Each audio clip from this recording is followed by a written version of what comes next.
आदिवासी प्रेरणा स्थल पर पधारे हुए मेरे तमाम साथियों को, मेरे बुजुर्गों को, माता और बहनों को मेरा हुल जोहार। साथियों, आज जब हम लोग भारत आदिवासी पार्टी का स्थापना दिवस मना रहे हैं, तब ये याद रखना बहुत जरूरी है कि यहां तक पहुंचने में हमारे पुरखों ने कौन कौन सी कुर्बानियां दी हैं। आज का दिन हमारे पुरखों के उनके संघर्षों को याद करने का दिन है। आज का दिन मानगढ़ के शहीदों को याद करने का दिन है। आज का दिन खरसावा में जो शहीद हुए थे उनको याद करने का दिन है। आज का दिन जगदीश पांडोर को याद करने का दिन है। साथियों,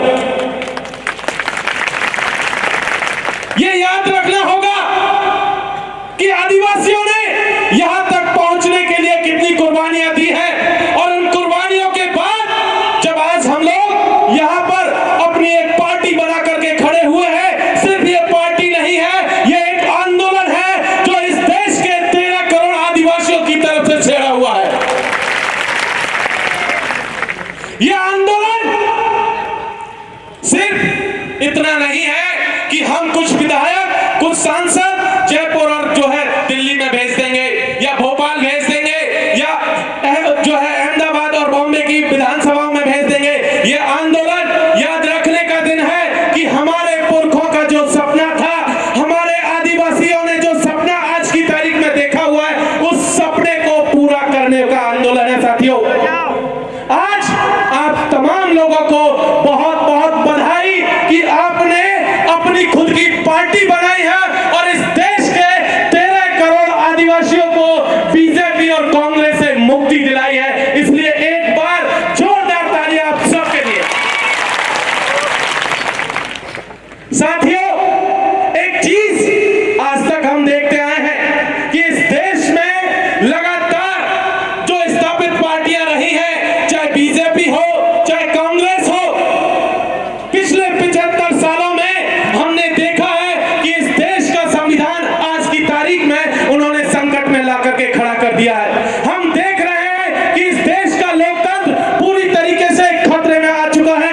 आज की तारीख में हमने देखा है कि किस तरीके से लगातार इस देश के नाम के साथ भी छेड़खानी हो रही है। जब हमने एक पार्टी बनाई है तो ये याद रखने की जरूरत है कि ये पार्टी इस देश के संविधान को भी बचाएगी, ये पार्टी इस देश के लोकतंत्र को भी बचाएगी। एक और चीज जो याद रखने की जरूरत है साथियों, पिछले 75 सालों में इस देश के आदिवासियों का भविष्य दिल्ली, जयपुर, बॉम्बे, भोपाल, रांची के एसी कमरों में बैठे हुए लोग बनाते रहे हैं। अब ये नहीं चलेगा। अब आदिवासी जाजम तय करेगी दिल्ली और जयपुर का भविष्य क्या होगा। ये यहां से बैठ करके हम लोग तय करेंगे कि दिल्ली में राजनीति कौन सी होगी, हम लोग तय करेंगे जयपुर के भीतर विधानसभा में राजनीति कैसी होगी, हम लोग तय करेंगे कि भोपाल की विधानसभा के भीतर की राजनीति कैसी होगी। ये यहां से हमें सुनिश्चित करना है साथियों कि ये जो पूरी की पूरी लड़ाई है, इस देश के 14 करोड़ आदिवासियों को बचाने की लड़ाई है, इस देश के अल्पसंख्यकों को बचाने की लड़ाई है, इस देश के दलितों के सम्मान को बचाने की लड़ाई है, इस देश के पिछड़ों को हिस्सेदारी दिलाने की भी लड़ाई है। क्योंकि ये लड़ाई इस देश के तमाम शोषितों, वंचितों, पीड़ितों, आदिवासियों, दलितों, उन सब की लड़ाई है जिन्हें कांग्रेस और बीजेपी ने धोखा दिया है। हमें एक चीज याद रखनी है साथियों कि आज की तारीख में हम लगातार देखते आ रहे हैं कि हमारे साथी, बहुत सारे साथी आज हमारे साथ में शामिल हैं। यहाँ पंडाल में है, पंडाल के बाहर लाखों की तादाद में आप देखिए, पीछे एक बहुत दूर एक टंकी है, वहां पर भी लोग बैठे हुए हैं। इधर देखेंगे तो आपको देखेंगे कि दूर दूर तक हमारे साथी हैं, पीछे भी देखेंगे तो जगह नहीं है बैठने के लिए। लेकिन तब भी एक चीज यहां से कह देनी है हम लोगों को, जो लोग अभी भी कांग्रेस और बीजेपी के लिए दरी पट्टियां बिछा रहे हैं, उनके